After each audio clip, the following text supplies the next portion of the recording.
10 reasons your art sucks. Well, that sounds harsh, but we all start at stage suck, or step 0 if that sounds nicer. Despite what people who can't paint or draw themselves say on the internet, no one is born with natural talent or skill. You may be born with an obsessive interest in drawing that has you practicing so often you progress far faster than your peers, but the skill still has to be developed either way. Reason number 1, your art sucks. You have accepted that this is just your style, when in fact, you simply haven't learned to see and draw things accurately. Now, there is nothing wrong with stylized work if it's done intentionally. Actually, it's pretty amazing when done right. But the interesting thing is that most of those who create a very stylized work first mastered realism. Master the realism so that you know how to tweak it into a real style and not just a lack of skill. Don't fall into the trap that this is as good as you can do, because that will hold you back from reaching incredible results. I mean, there is stylized work and there is, I don't think I can do better, so I'm not going to try and I'll just call it a style. Reason number 2, your art sucks. You just started.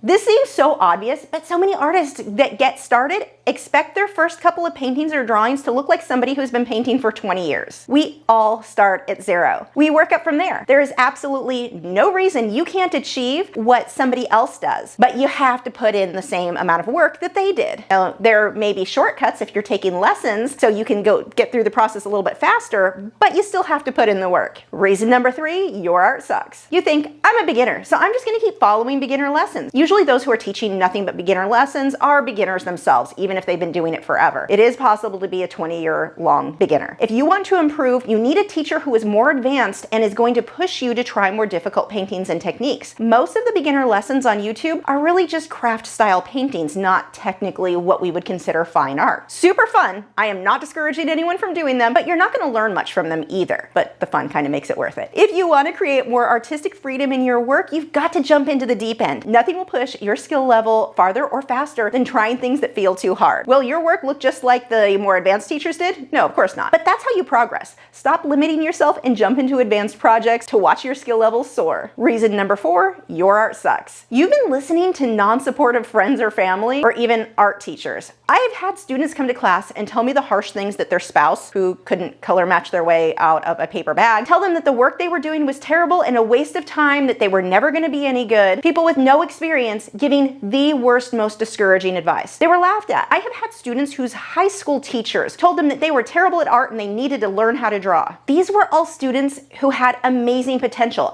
I've been teaching for 25 years. I can tell when someone's going to put in the work or kind of hang themselves up and not move forward. These students all had amazing potentials, but their red flag spouse or teachers were no artists themselves and felt the need to drag somebody else down. Do not listen to nasty people. Pick the artist you look up to and admire and just listen to them. If I give somebody advice, it's because they asked me and know that I genuinely want to help them improve. But when unskilled people start giving you advice, do not take it to heart. Also, drop any class where a teacher is nasty like that. On one of those specific art teachers, yeah, I saw her work. Talk about somebody who could not draw. It was horrible. She was so busy making her students give up on art instead of improving the own she was creating. Now, I don't normally say that sort of thing about artists. Create whatever you like. This was somebody who was causing harm to potential future artists by dragging them down. Sadly, this is way too common in both high school and colleges. Be careful who you listen to because it can ruin your art. Reason number 5, your art sucks. You are putting too much pressure on yourself to be perfect. You know how many ugly things I've created? A lot. Seriously, a freaking lot. It's a part of the process of experimenting and trying new things. One bad idea may lead to a less bad idea that ends up leading to your best work ever. But if you weren't willing to paint something ugly and just try it, you wouldn't have reached that best painting ever level. The bad has to happen. But when you're too hard on yourself, you don't allow yourself to experiment and find that cool technique or composition. Give yourself permission to paint and draw some ugly stuff. It's a part of the process. Reason number 6, your art sucks. You are more worried about what people will say on social media about your work than actually practicing and growing. I see this a lot in beginner groups. People post work that really isn't ready for the comment section of mean strangers. Not everything needs to be posted on the internet. No one wants to see your lunch, and we don't necessarily need to see your beginner trials. There's just too many mean people on the internet. Paint for you, not the internet. It's really hard to improve when you're so worried about what people who don't even matter think. Reason number 7, your art sucks.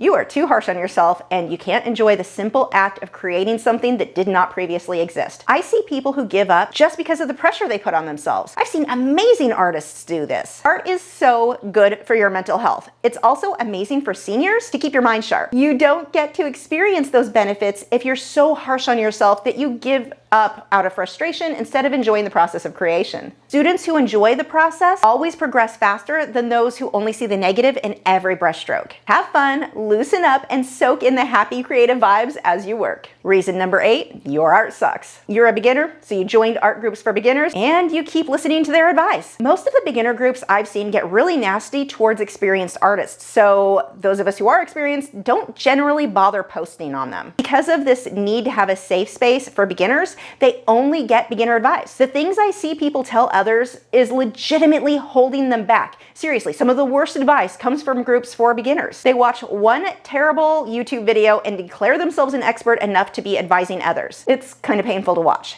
Be aware of whose advice you're taking. If they aren't highly skilled, their advice is probably not worth listening to because they don't know what they're doing themselves. I mean, are you going to listen to the high schooler who dreams of becoming a veterinarian, or are you going to listen to the actual veterinarian? Reason number 9, your art sucks. You are spending most of your time watching art tutorials or reading books and tips. You're constantly preparing to get started, but you rarely pick up that brush or pencil. You can't learn to drive a car just by watching videos and reading books. You have to actually do it. Art is the same, only there's no chance of running someone over, so it's way safer. Sure, you can learn tips from books and videos, but those tips aren't going to make a lot of sense until you pick up the brush and start creating. Reason number 10, your art sucks. You keep drawing cartoons and you keep thinking it's going to help you become good at drawing anything. Cartoons are a totally different skill set than drawing realism. If you want to become a great artist, stop drawing cartoons. Grab a reference photo of a real thing or person and start drawing that. You may think, well, I'm not good enough for that yet. That's why I'm still working on cartoons. Well, drawing cartoons will never get you there. When you're ready to progress, you have to start drawing real things. You can be amazing at cartoons and still not be able to draw anything realistic. More importantly than anything, just pick up the brush and get started. Want more art tips? You definitely want to check out this video next.